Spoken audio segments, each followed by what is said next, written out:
عادله مرا با اتاقم ببر.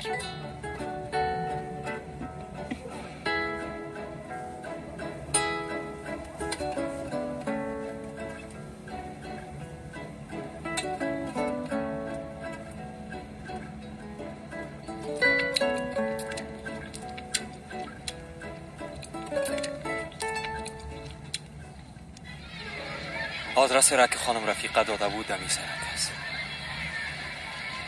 نمبرش چند بود؟ 21 17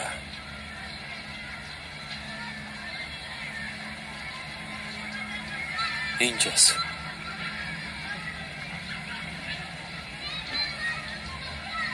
خسته نباشه. سلام. سلام، شما کی هستین؟ من حسرتم میپالم. شنیدیم که در اینجا زندگی میکنم. شما دوست طفولیتش هستین؟ ما آدرس شما را از خانم رفیقه در استانبول گرفتم.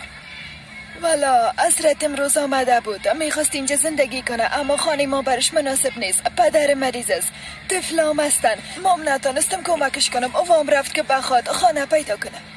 در مورد ای که کجا میره چیزی نگفت؟ والا او چیز نگفت آقا. گفت وقت خانه پیدا کردم باز به دیدنتان حتما اینجا میایم. درست است. بسیار زیاد زنده باشی. من کمکتان نتونستم. روز خوش.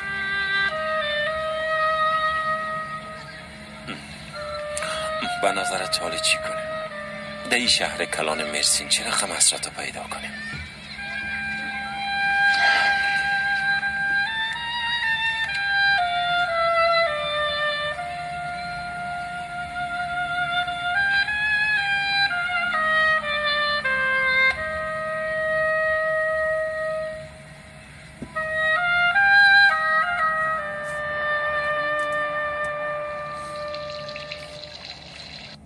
تو چرا به من زنگ میزنی؟ ما همراه تو هیچ چیزی به گفتن نداریم.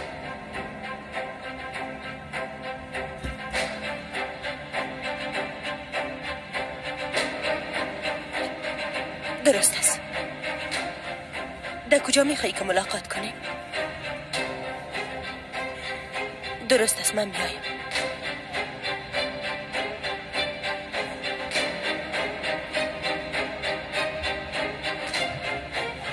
ای آدم از من چی میخوایم؟ ای آدم از من چی میخوایم ها؟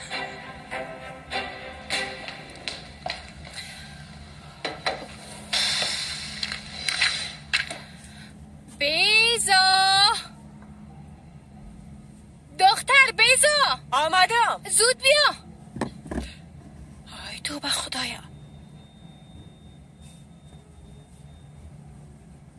دختر طرف ما بیبی قسم میخورم که بسیار خسته شدیم. بسیار دلم تنگ شده. این چی رقم است که تمام روز اینجا در سر چوکی بشینی؟ دلم بسیار تنگ شد. ما باید یگان کار کنم تا چی وقت. دوستان عزیز، اگر که خواهید سلسله فیلم زندگی تلخ رو با صفت فول HD تماشا نمایید، پس به شبکه ما ابونه شوید و زنگولچه رو پخش نمایید و لایک کامنت رو نیز فراموش نسازید.